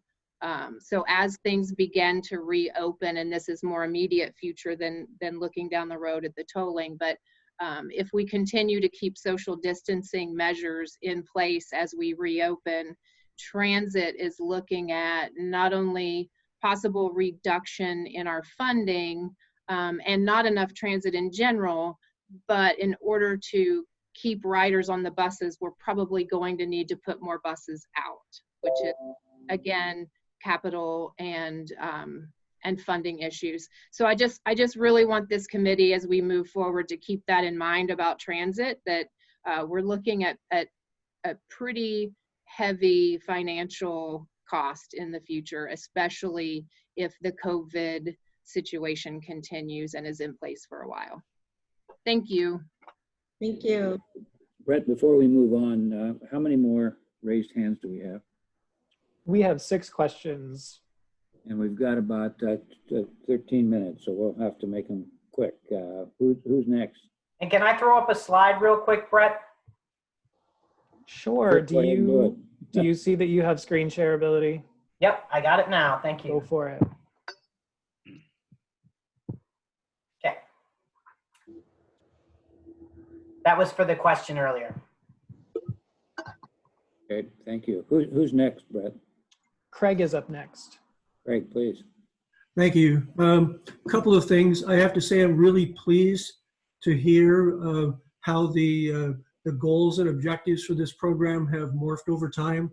And I want to really reinforce and support the idea that the purpose and need statement needs to be very explicit in addressing equity and transportation demand management as part of the why for these projects. And particularly in tolling on I-205, it needs to be discussed more specifically as a form of transportation demand management, in addition to being a revenue mechanism for improvements to the facility. If tolling on I-5 is primarily talked about as a revenue tool, then it will hamstring future attempts to create tools which are necessary, for instance, when setting tolling rates to manage demand on the system. And then with regard to the timeline, it's absolutely critical that we understand how pricing systems work together and what impact that they will have on each other. If these two projects, the I-5 and I-205 tolling projects, are studied independently from one another, then we aren't going to see that interplay of pricing several roadway facilities to truly understand the effects that it'll have on diversion and on traffic congestion.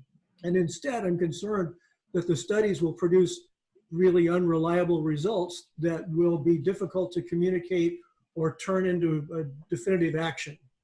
So I continue to be concerned about the idea that tolling on the two facilities would not be simultaneous. And I would just say that all of these comments I've made are very much in keeping with the recommendations made by the tolling task force originally a couple years ago. Thank you, Craig. You've made those points before. They're well taken. Who's next? Brett? Paul is up next. Okay, Paul.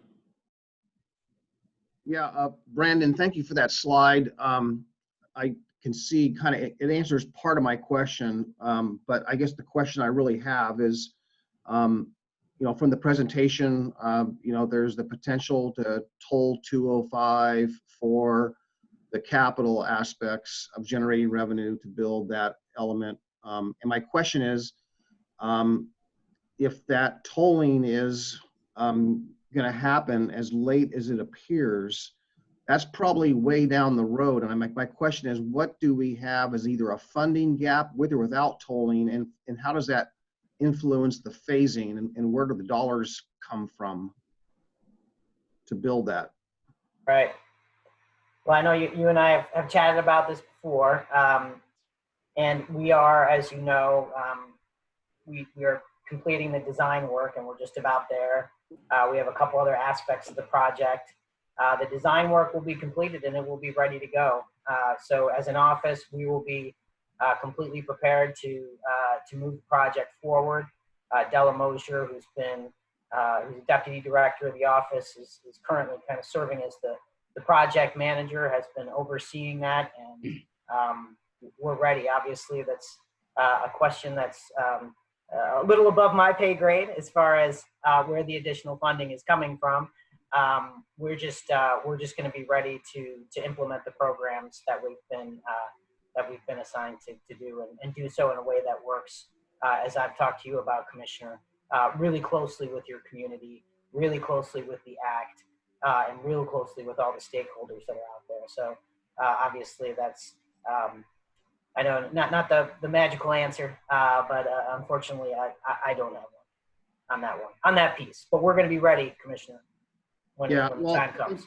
Yeah, thank you for that. I mean, I do share Councilor Dirksen's concern about the phasing. That's been a challenge, and something that we've discussed at the county level for a long time, actually a decade. Back when the CRC was on the table, we were concerned about that phasing, and if one happened before the other, what that would do as far as diversion. I know we're choosing to use the word here in the presentation of rerouting versus the word diversion, but I'm assuming they mean the same thing. Yes, Okay. there's negative rerouting means diversion. Okay, so I don't know if this is more of a question for Lucinda. Getting back to the question I just posed to Brandon, I guess, is how much revenue do you think we'll actually generate out of the tolling of 205 for the capital piece? I don't know, because we don't know what the toll rate's going to be. Okay, thank you. You're Thank welcome. you, Paul. Who's next? Brett? Next up, we have Steve. Steve? Okay. Thank you, and thanks. Great presentation, great information. And Roy, I've got several thoughts and questions, but I'm just going to stick to one.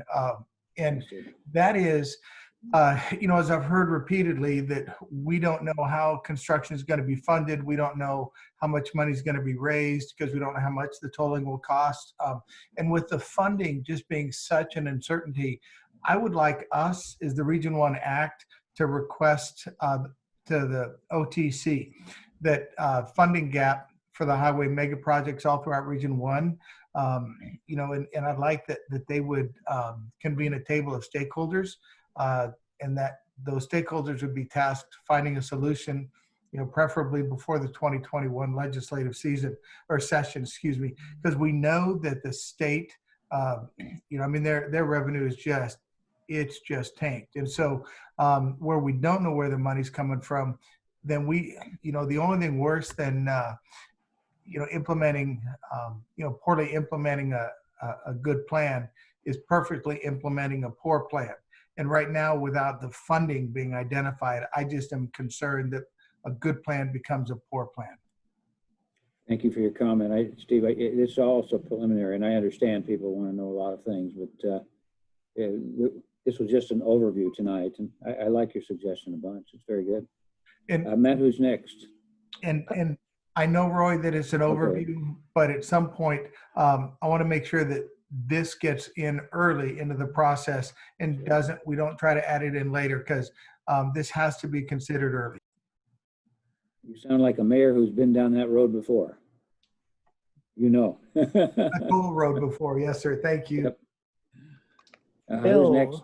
Bill is next. Phil. Well, on those lines, as far as an overview, Yeah. I'm a little bit concerned. There's a 45-day comment period that you've reenacted. Will the public have the information, since there's still so much uncertainty, particularly the evaluation alternatives? I think it was in your concept E, is around the Abernathy Bridge, because that's going to be a big one. People are going to figure out how to get around it. Will they have that detail to be able to comment in 45 days? And to me, it seems like, you know, with COVID and all the other issues, that it seems a little tight for the public to get comments back to you. So Heather?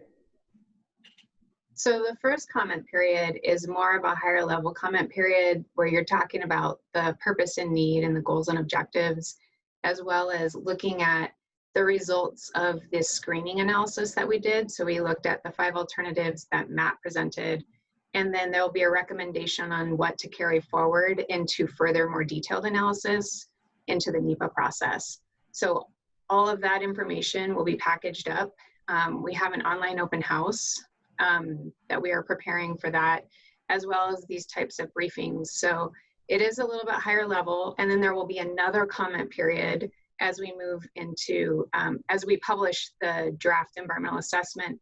And then additionally, there's a lot of conversation that would happen even before that, as we're talking about which alternative seems to be rising up to be the most promising and the one that would be the preferred alternative. So it's not just one 45-day comment period coming up. There's a lot of information that we'll be sending out between starting the NEPA process and then finishing in 2 years. Okay, thank you. Heather, who's next? Noah is up next. Noah. Hi, thank you. I just had a quick clarification question for Matt on the 5 alternatives for I-205. Just in terms of the concerns that folks were raising about cost, are those entirely separate alternatives, or are they, can you look at the Abernathy Bridge with demand management and tolling and say the other expansions may not be necessary, or are they completely distinct from each other? We're making in all these alternatives, we're making the assumption that everything outside of these alternatives is the same. So they're intended to evaluate what the specific rerouting impacts could be in the area. Does that answer your question, or did I not quite catch it? Not quite. I mean, if you're modeling in demand management and you look at the one alternative and it shows that with the tolling of the bridge and without a full build out of all the lanes, you're still managing capacity, does that factor into your decision for cost savings and which of the alternatives you might recommend or we might choose? At this point, all of our alternatives have assumed that the I-205 widening project would happen in all 5 of those alternatives. So I'm just trying to understand what would be I guess I could follow up later to understand, but what would be the rationale for choosing one over the other? Just what would performance be measured by?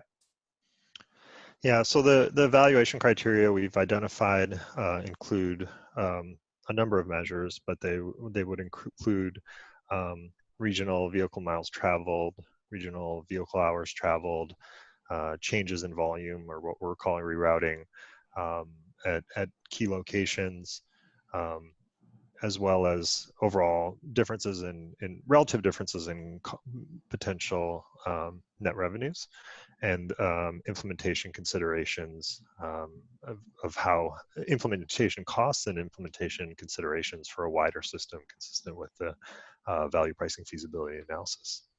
I guess I would just recommend that we consider that, if we're looking at demand management, that the need to build on the same timeline might not be the same. That's sort of the definition of demand management. And so it would be interesting in those 5 alternatives to look at whether you really need to assume the full build over the whole project as one of the considerations. So we can follow up on that, but thank you. If you could, that'd be great. Okay. Who's the next one, Matt? I have 3 more hands that are raised. The next one up is Mark Lee. Thank you. And thank you for your efforts to look at the rerouting and be concerned about it, because that is a concern of the 3 cities, Gladstone, Oregon City, and West Linn. So do you have any idea when you will narrow these 5 options for rerouting down to 2 or 1, so that the city councils and others have an opportunity to comment and express their concerns over those options? Matt? Yeah, the screening alternatives process is what we're going through right now, and we'll be producing a report for that within the next couple of months for everybody to see and react to, and we'll be sharing the direct kind of raw model results for that for the agencies to be able to dig into. And the goal would be to, when we get into the NEPA alternatives, which we're kind of kicking off this summer, by then to be narrowed down to 2 or 3 different alternatives. Okay, and then you're going to present those alternatives to the 3 city councils, Gladstone, West Linn, and Oregon City. They're going to be involved in that process. Yeah. Yes. Yeah. Right. Yeah. We'll come present just like we've been doing with all the information we have now, but we'll have a lot more detailed conversation and presentation about that. Probably that's a lot of what we'll be doing within that 45-day comment period once we kick off the NEPA process. Thank you. Great. Thank you. So who's next? Jason? Jason?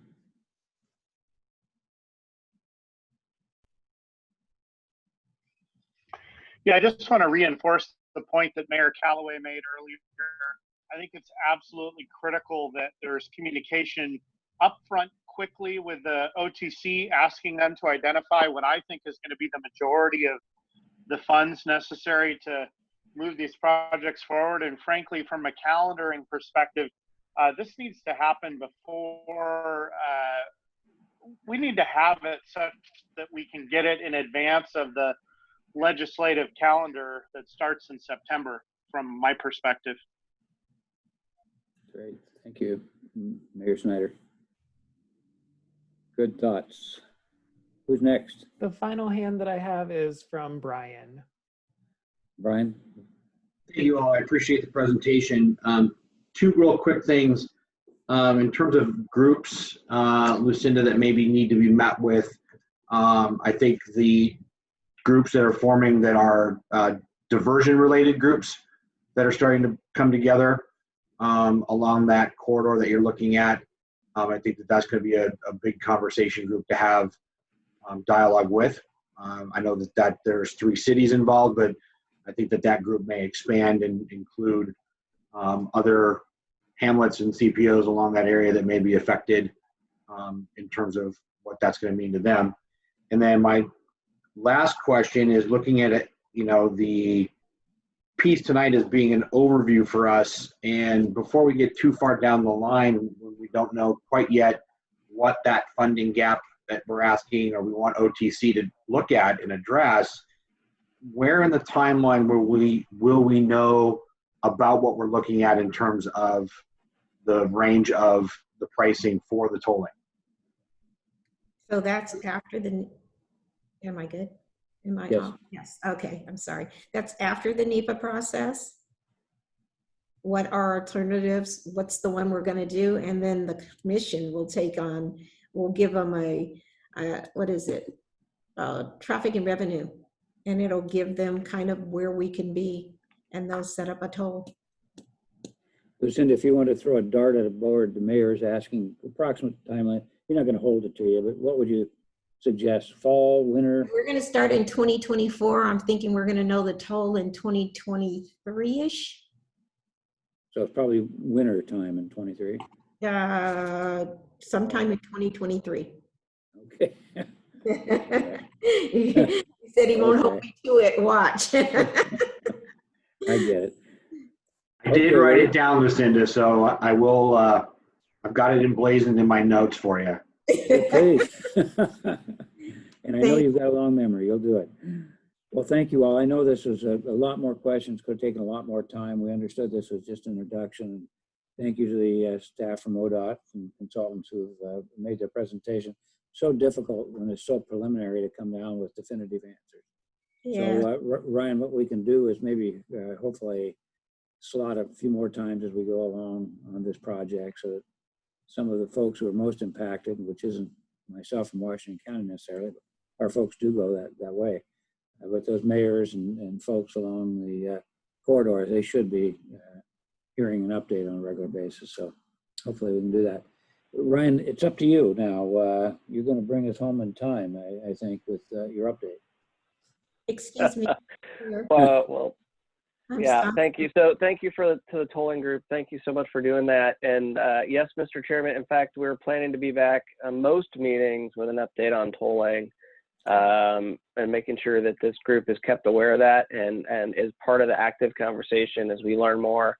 And as Lucinda and her team start wanting to make decisions or recommendations, I should say, to the OTC to make decisions, they're going to be looking for our input for that process. And so we are anticipating being back often and continuing to share this with you. And if you haven't, I'd be surprised if you haven't, but I've seen Lucinda out everywhere. She's been out on this equity one online. The Tualatin City Council just had them there. I know lots of folks are asking, and they're doing a great job of getting out and about. So I expect you're going to see them out in the community as well. So. Okay. You then, please. Sure. So thank you. I did want to just, it's been a while since we've had a chance to talk and get you up to speed. I'm going to try to move quickly through a few items I just wanted to share in terms of things that ODOT's been up to while we've been part of this COVID pandemic and other things coming up. Most of our Region 1 employees have been working from home and will continue to do so. Of course, maintenance folks are out and about. They have been since this started. They've not missed a day out addressing crashes. IR is out helping folks, maintaining and operating the system. They're out there every day doing that work. So it's just, and they're being recognized as sort of those essential services in keeping that system moving. Our construction staff, same thing. It's been amazing to see them out and about, making sure that they're practicing social distancing and really trying to stay safe, but able to get a lot of work done on the maintenance side, sort of cable barrier and guardrail repair. But on the construction side, we actually had several multi-day closures of the Fremont Bridge, different ramps from time to time, including a 14-day closure. That we honestly barely noticed. I know those folks, from the news cycle perspective, those of you who were living it did have to do a little extra loop. But being able to get some of that work done, make that project get done on time or early, we're really trying to take advantage of the low traffic volumes and being productive, but we need to make sure that we're doing it in a safe way and make sure that we are practicing our social distancing. And wearing masks when that can't be done, depending on the type of work being done. Just in the larger agency perspective, DMV was planning to reopen today for certain appointment services. They've been struggling with some computer issues, but they have a new form out now on their website. So if there's some services that you need to do at DMV and letting others know, we're really trying to get back to at least providing some of those essential services folks want to get done at DMV, and to the commitment that we're getting there. It's really been a team effort. Our maintenance folks actually went out and installed a bunch of the plexiglass shield for the employees to try to keep them safe. So we're making a lot of progress. A couple issues to share with you. The US 26 safety corridor is being decommissioned, and just a little bit of background on that. Back in 1996, we were seeing about 225% of the statewide average for crashes in that particular corridor. And since that time, we've invested $65 million, actually just since 2008. We still have another $4 million planned, but a lot of that reduction that we're seeing is part of education and enforcement actions. In addition to that large dollar investment in infrastructure. And we're now seeing 26 at closer to 50% of the statewide average. So that's a huge accomplishment. it's a really nice success story to be sharing. Of course, there's still crashes happening from time to time, and any one fatal crash is too many. So we're continuing to invest in education and enforcement on Mount Hood, but we really do need to remove that safety corridor designation. And so we're out talking to the community. We're going to continue those conversations over the next few months, and expect to be removing that sometime later this year. And then we're also, of course, going to be looking at where might that next location for a safety corridor need to be. So we're constantly evaluating that. And just in terms of safety, OR8 recently had some serious safety issues presenting themselves there. It's an area where a lot of growth is happening out on the west side of that facility. We committed to doing a road safety audit, and that is still ongoing. The team actually has met and gone out and is now starting to prepare that report. So work is continuing to happen. Even though most of it's being done remotely, there are certain activities we're still getting out and doing, and safety is a priority that we don't want to miss. So we're out there doing that. Cornelius Pass Road, and if you recall that HB 2017 directed ODOT to take that facility on. We've been in conversations with Multnomah County and Washington County about how to do that and when to do that. And we've been waiting because Multnomah County is in the process of doing several safety improvements. We're really waiting for that project to wrap up before we finish up and with the documentation of that transfer. We now expect that to happen hopefully end of this year. Right now, I think it's scheduled for October 2020 and that project wrapping up. And so we're now talking about transferring that road at the end of the year and or early next year to ODOT. So, but along with that as well, we're out doing community engagement. We're going to be talking with the county CPOs, 7 and 8, the Skyline Ridge Neighborhood Association, and others, really just trying to make sure that people know what to expect. We're going to be sending out mailers and meeting with the community to ensure that that is not a surprise to folks when it does happen. Unfortunately, the transfer did not include funding for any improvements. So it's just, it will go into ODOT control, and we'll start to manage the maintenance of that facility, and it will be eligible for the 24-27 STIP through the fix-it process. And I'm going to be talking a little bit more about STIP process and timeline just a little bit later.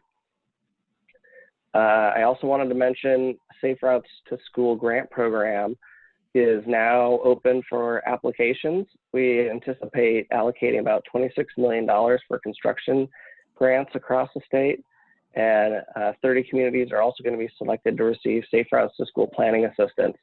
So applications are now open. There's going to be a virtual question and answer session on June 4th, so that's coming up soon, with letters of intent being due June 15th. If you're interested in learning more about that, there's also a webinar that's on the Safe Routes to School website that was back on May 4th that really talks more about that program and how to do that. And applications are going to be due on August 31st. I'm also just going to give you a quick, I guess, heads up that ODOT, Region 1 and Urban Mobility have been working feverishly on a bus on shoulder pilot. We're really looking hard at where are those areas where bus on shoulder is sort of low-hanging fruit and could be implemented quickly and efficiently, and where do we have the partners in the transit world that are interested and able to help us develop that.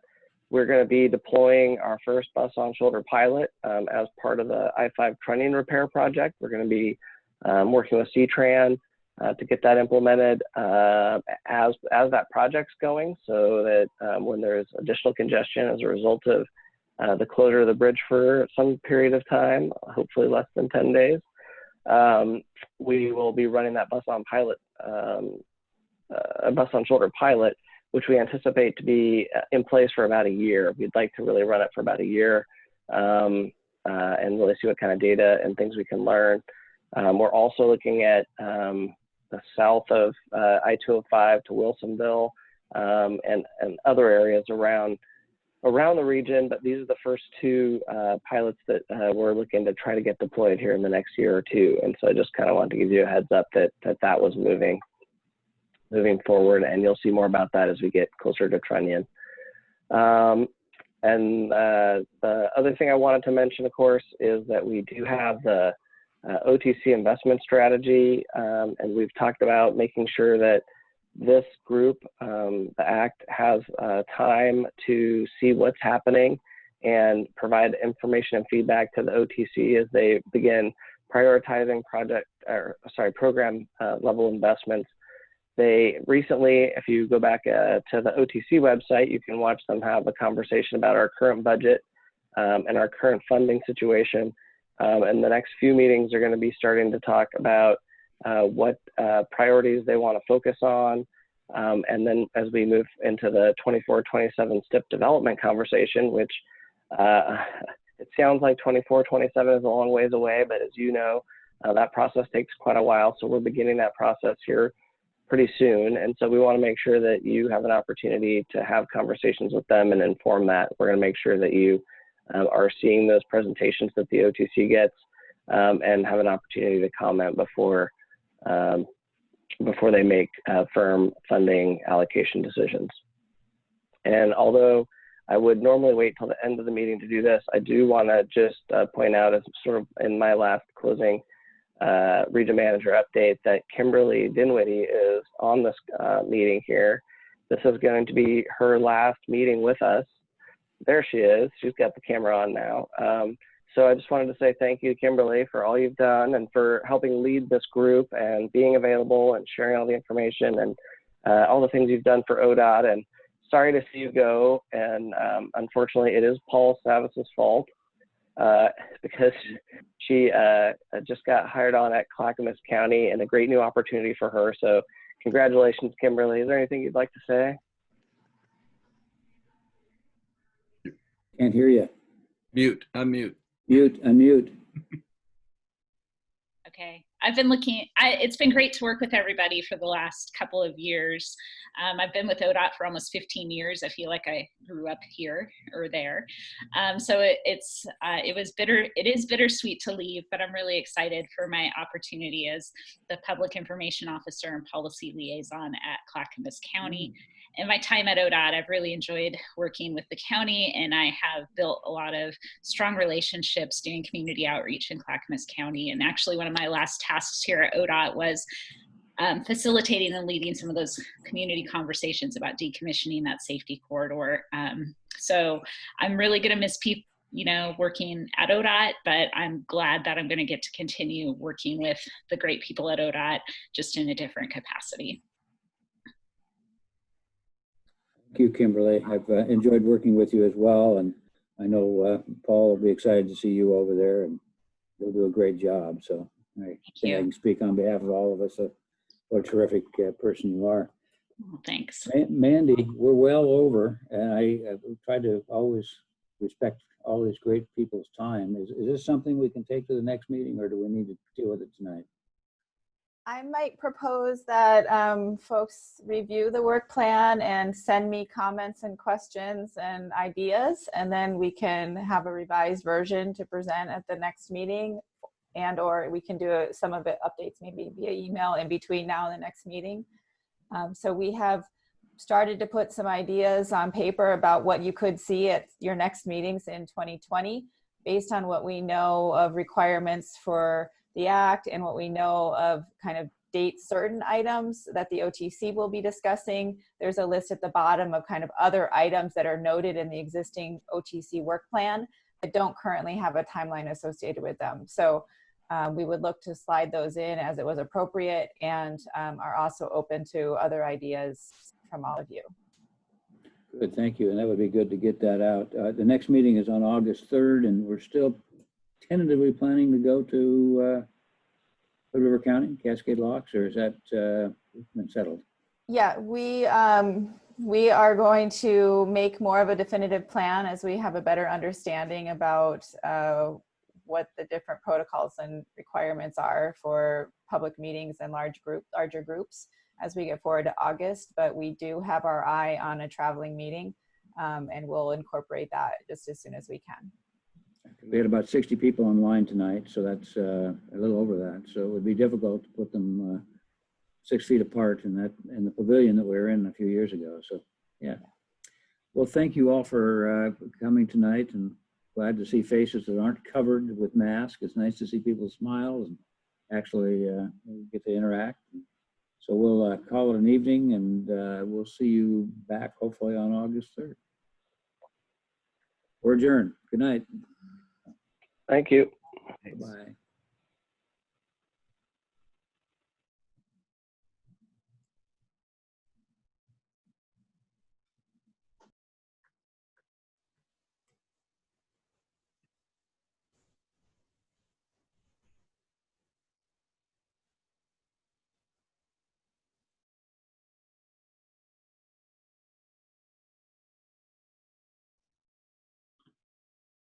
All right, Brett, I think you're free to go. Yeah. Yep. Agree. Thank you both. Great job. Thank you. Thanks, Lucinda. Have a great evening. You too. Hang in there. There we go. Brett, in terms of getting a recording, I know that takes a little while to download. You're muted.